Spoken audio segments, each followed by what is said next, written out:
Hello and welcome to Fast and Factual. My name is Utsav Parekh and here are the top stories of the day. US President Donald Trump's Secretary of State, Marco Rubio, spoke about Trump's idea of long-term US ownership of Gaza. He said Trump only wants Palestinians to leave Gaza temporarily until the territory is reconstructed. Rubio said it was a generous proposal and not a hostile one. He added that Trump wanted to support rebuilding homes and businesses in Gaza. Meanwhile, Trump has doubled down on his idea and said everybody loved it. However, Trump's proposal of the American takeover of Gaza has sparked global outrage. Saudi Arabia and Egypt rejected Trump's proposal to take over Gaza and displacing the Palestinians to a third country. The French Foreign Ministry also rejected the plan, calling it destabilising. The United Nations Secretary General Antonio Guterres warned against any form of ethnic cleansing in Gaza. Trump also signed an executive order yesterday banning transgender athletes from competing in women's sports. The executive order has been named Keeping Men Out of Women's Sports. Trump also reiterated that the US will only recognize the male and female genders. In Russia, the Kremlin has dismissed Ukrainian President Volodymyr Zelensky's statement, saying that he was ready for direct talks with Vladimir Putin. Russia said that they were quote-unquote empty words. However, Putin had said last week that Russia could hold talks with Ukraine, but it won't negotiate with Zelensky. Russia and Ukraine held another round of prisoner swaps yesterday. Zelensky said that Ukraine had brought back 150 troops from Russian captivity.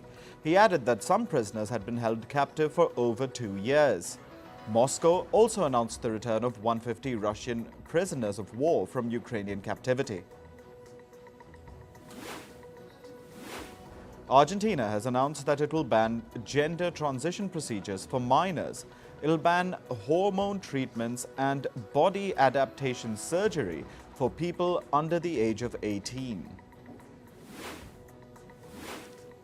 French Prime Minister François Bayrou has survived two no-confidence votes in Parliament. The votes were called after he forced his draft 2025 budget law through Parliament without a vote. The first motion garnered 128 votes and the second 122, well short of the 289 votes needed to topple the French government. Two planes hit each other while on the ground at a US airport. The right wing of a Japan Airlines jet struck the tail of a Delta Airlines plane. This was in Washington State in the US. The US Federal Aviation Administration paused some flights as a result of the incident.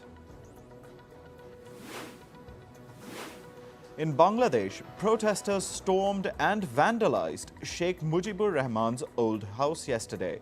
Sheikh Mujibur Rahman was the founding president of Bangladesh. He was also the father of the country's ousted Prime Minister, Sheikh Hasina. His old house is now a museum in the capital, Dhaka. Protesters declared a bulldozer march towards the museum after an online speech by Sheikh Hasina. She had asked Bangladeshi citizens to organize a resistance against the current regime. The M23 rebel group, aided by Rwandan forces, launched a new offensive on Wednesday in the Eastern Democratic Republic of the Congo. The offensive began just a day after M23 unilaterally announced a humanitarian ceasefire. The M23, together with Rwandan troops, seized a mining town in the DRC's South Kivu province. M23 is advancing towards the provincial capital, Bukavu. The renewed offensive comes just days ahead of a crisis summit scheduled between the DRC and Rwanda.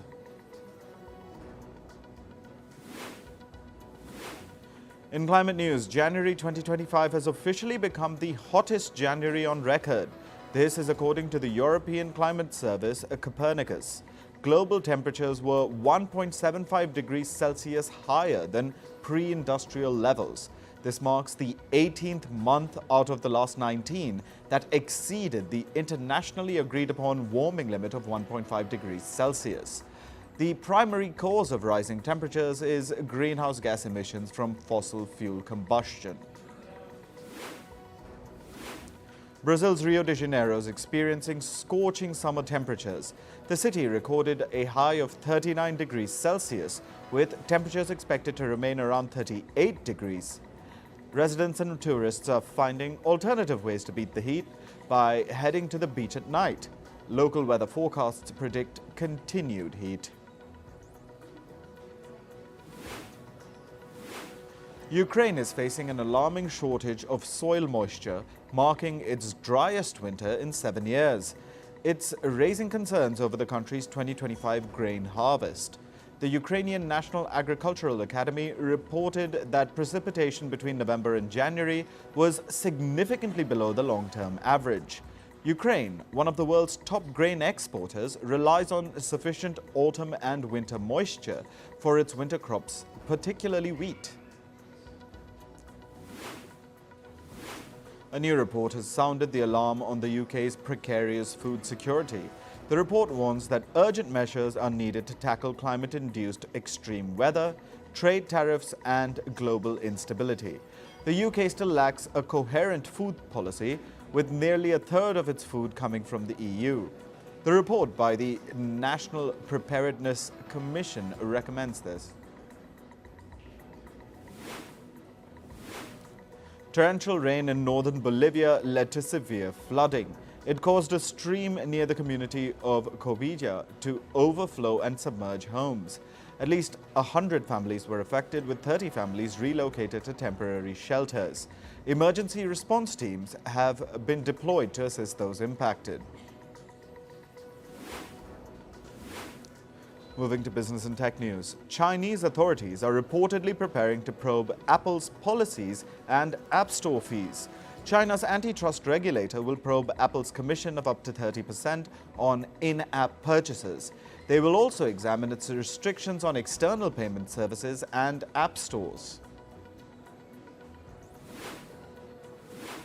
South Korea has temporarily blocked the Chinese artificial intelligence startup DeepSeek, citing security concerns. The South Korean government also issued a notice. It urged ministries and agencies to exercise caution while using AI services like ChatGPT and DeepSeek. Tech giant Google is scrapping its goal to hire people from underrepresented groups. The company is reviewing its diversity, equity, and inclusion initiatives. In 2020, Google had set a goal for 2025 to have more than 30% or more of its staff, of its leaders from underrepresented groups. Qualcomm's sales and profit forecast has exceeded analyst expectations. The company's revenue for the quarter reached $11.67 billion, well above the expected $10.91 billion. This is due to a spike in demand for smartphones owing to artificial intelligence features. However, Qualcomm's share price has dipped due to sour intellectual property licensing revenue. Chipmaker ARM Holdings reported a 19% rise in its revenue for the third quarter, beating analyst estimates. However, the company narrowed its full-year revenue forecast and per-share profit guidance. The firm's shares slumped by 6% after the report.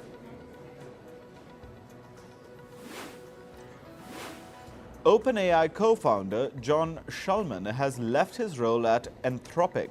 His exit announcement was made by the company's chief science officer. Sharma joined Anthropic after leaving OpenAI in August. Nissan CEO reportedly met his Honda counterpart to say that he wants to end merger talks. This is after Honda proposed to make Nissan its subsidiary. The Japanese automakers had signed a memorandum of understanding for merger talks in December. Ford Motors has projected $5.5 billion in losses. The loss projection was in the company's electric vehicle and software operations. Ford witnessed a similar loss last year. It reflects the automaker's difficulties in cutting costs on battery-powered models. Ford's shares dipped by nearly 5% after the announcement. Shares of Mattel climbed by 18% yesterday. The rise followed the company's upbeat annual profit forecast. The profit forecast came with a warning for customers of potential price hikes. This is due to US President Donald Trump's 10% tariffs on Chinese imports. MetLife reported a rise in its profit in the fourth quarter. Their profits jumped 6% to $1.4 billion. The increase came from adjusted premiums, fees, and other revenues. Businesses reportedly increased spending on insurance to prioritize financial security. Moving to sports, in cricket news, India and England are playing the first one-day international of their ongoing three-match series. The match is taking place in Nagpur in India. England, led by Jos Buttler, won the toss and chose to bat first. From the Indian side, Virat Kohli is out of the playing 11 due to a knee injury. This is the last ODI series for both India and England ahead of the ICC Champions Trophy later this month. England captain Jos Buttler raised concerns about the future of the one-day international format. Speaking to reporters on the eve of the first ODI against India, Buttler said that ODI cricket has been pushed towards the margins in recent years. Buttler blamed the rise of T20 leagues around the world for this. Reports say that India's noted officials, match referee Javagal Srinath and umpire Nitin Menon, will be missing in action during the 2025 Champions Trophy. Reports say that while Srinath has asked the ICC for a leave, Menon has cited personal reasons for refusing to travel to Pakistan. Indian cricket legends such as Sachin Tendulkar, Brian Lara, Shane Watson and others will return to action in the International Masters League or IML. The tournament, set to begin on February 22nd in India, will feature 6 teams, namely India, Australia, England, South Africa, Sri Lanka and the West Indies. The IML has been pitched as a celebration of cricket's unique and enduring legacy. In football, fans around the world celebrated Portuguese great Cristiano Ronaldo's 40th birthday. In Bolivia, hundreds gathered in the streets and mimicked Ronaldo's iconic aerial goal and headers. In New York's Times Square, a giant Ronaldo statue was unveiled as fans hailed him as the greatest of all time. In an interview on the eve of his birthday, Ronaldo had said that playing football after turning 35 has been a gift. In the English Football League Cup, Newcastle United powered past Arsenal 2-0. Jacob Murphy scored the opening goal in the 19th minute. Anthony Gordon extended the team's lead to 2-0 shortly into the second half. Newcastle have now booked a place in the EFL Cup final for the second time in 3 years. They will face either Liverpool or Tottenham Hotspur in their fight to lift the League Cup trophy. According to reports, Arsenal are eyeing Inter Milan striker Lautaro Martinez. The Gunners have reportedly prepared a deal worth over $124 million to sign the Argentine. The 27-year-old's role has been critical in keeping Inter Milan as one of the most competitive clubs in Europe. In tennis, Spanish legend Rafael Nadal said that he's happy in retirement. The former world number 1, who retired from professional tennis last year, said that his transition to retirement has been smooth so far. Nadal said, and I quote, "The last few years were difficult. That helps me not to miss it so much." In Formula One, China's Zhou Guanyu was named as one of the 2 Ferrari reserve drivers for the 2025 season. The 25-year-old, who was a member of the Ferrari Driver Academy from 2015 to 2018, will support race drivers Lewis Hamilton and Charles Leclerc. Meanwhile, Lewis Hamilton gifted special artwork to all 3,000 of his former colleagues at Mercedes as a parting gift. Each member of the staff received their own print of the artwork. The 40-year-old left Mercedes for Ferrari at the end of the 2024 season. Moving to entertainment news, rapper Sean Diddy Combs is facing yet another legal battle. 2 women have filed a lawsuit accusing him of sexually assaulting them multiple times in the late 1990s. According to documents, one of the accusers alleges that Combs repeatedly assaulted her across multiple states, including California. The lawsuit, filed under the pseudonyms Jane Doe, seek compensation for a range of damages, including physical injuries, emotional distress, and psychological harm. Blake Lively is facing a defamation lawsuit from a crisis mitigation firm owner, Jed Wallace. He claims the actress falsely accused him of orchestrating an online smear campaign against her. Wallace filed the multi-million-dollar lawsuit in a Texas federal court, alleging that Lively's accusations have caused severe reputational and financial damage. The lawsuit stems from Lively's ongoing legal battle with Justin Baldoni, who she accuses of sexual harassment while on set. The Jurassic franchise is roaring back to life with Jurassic World Rebirth, and its newly released trailer promises another thrilling ride into the world of dinosaurs. Set 5 years after Jurassic World Dominion, the upcoming installment sees humanity once again meddling with prehistoric creatures.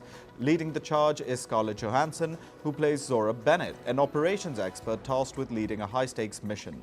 The film will release on the 2nd of July.